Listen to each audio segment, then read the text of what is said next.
नमस्कार दोस्तों, हमारे YouTube चैनल हिंदू रिचुअल्स में आपका स्वागत है। आज हम बात करेंगे केदारनाथ धाम के बारे में। श्री केदारनाथ जी 12 ज्योतिर्लिंगों में से एक हैं। इनको केदारेश्वर भी कहा जाता है। यह केदार नामक पहाड़ पर स्थित है। सतयुग में उपमन्यु ने यहीं भगवान शंकर की आराधना की थी। द्वापर में पांडवों ने यहाँ तपस्या की। यह केदारनाथ क्षेत्र अनादि है। इस चोटी की पश्चिम दिशा में मंदाकिनी नदी इस मंदिर के पास बहती है। यह मंदिर समुद्र तट से लगभग 3585 मीटर ऊंचाई पर स्थित है। यहाँ बर्फयुक्त पर्वत अति सुंदर दिखलाई पड़ते हैं।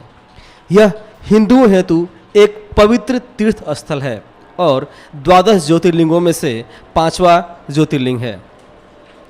पुराणों के अनुसार शिव जी पांडवों से बहुत क्रोधित थे, क्योंकि उन्होंने अपने ही कुल के प्राणियों का कुरुक्षेत्र युद्ध में संहार किया था।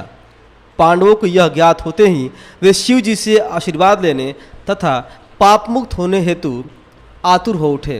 वे भगवान शिव का पीछा करने लगे, क्योंकि शिव उनसे मिलना नहीं चाहते थे। अतः भेष बदलकर हिमालय पलायन कर गए थे। भीम ने उनको पहचान लिया और उनको पकड़ने दौड़े, पर भगवान शिव उसी स्थान पर जमीन में धंसने लगे। फिर भी भीम ने उनका कुबड़ पकड़ लिया, जो शिव नहीं छुड़ा पाए।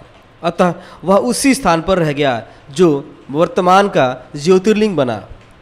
उनकी भक्ति देखकर शिव जी प्रसन्न हुए और उन्हें पाप से मुक्ति दिलवाई और वहीं पूजा अर्चना करने का आदेश दिया। इस प्रकार केदारनाथ ज्योतिर्लिंग की उत्पत्ति हुई।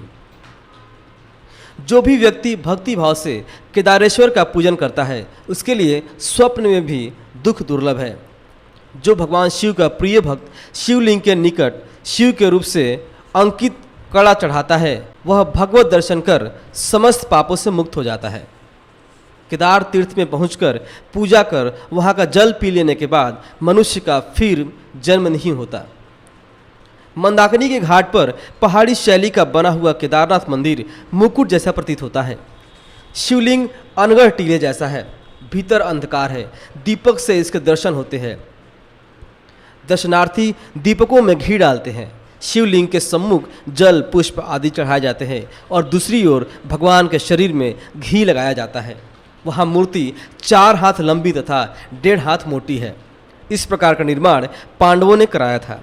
इसकी ऊंचाई लगभग 80 फीट है, जो एक विशाल चौतरे पर निर्मित है।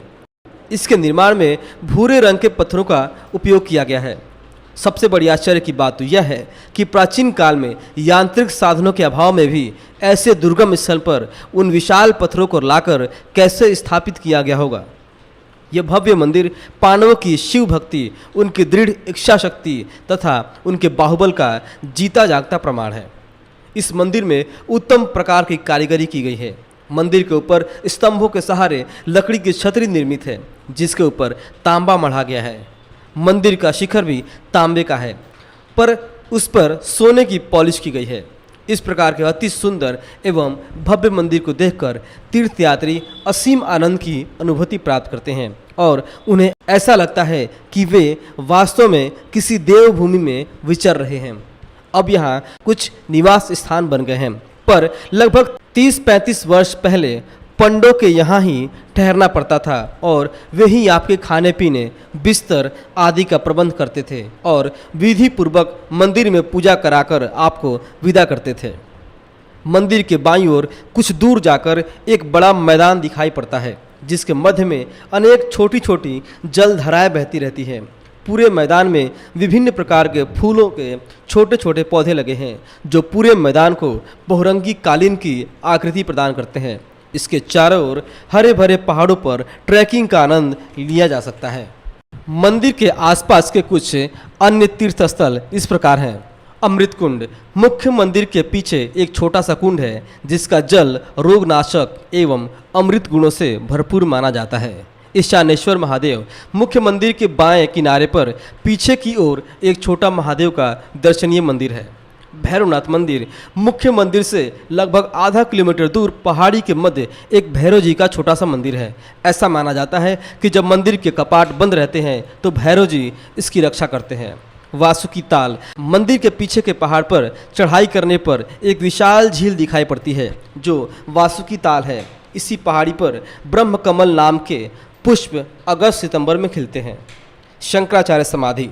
मंदिर के ठीक पीछे एक छोटा मंदिर है जो शंकराचार्य की समाधि है। ऐसा कहा जाता है कि 4 धामों की स्थापना करने के पश्चात 32 वर्ष की आयु में ही यहाँ पर उन्होंने शरीर त्याग दिया था।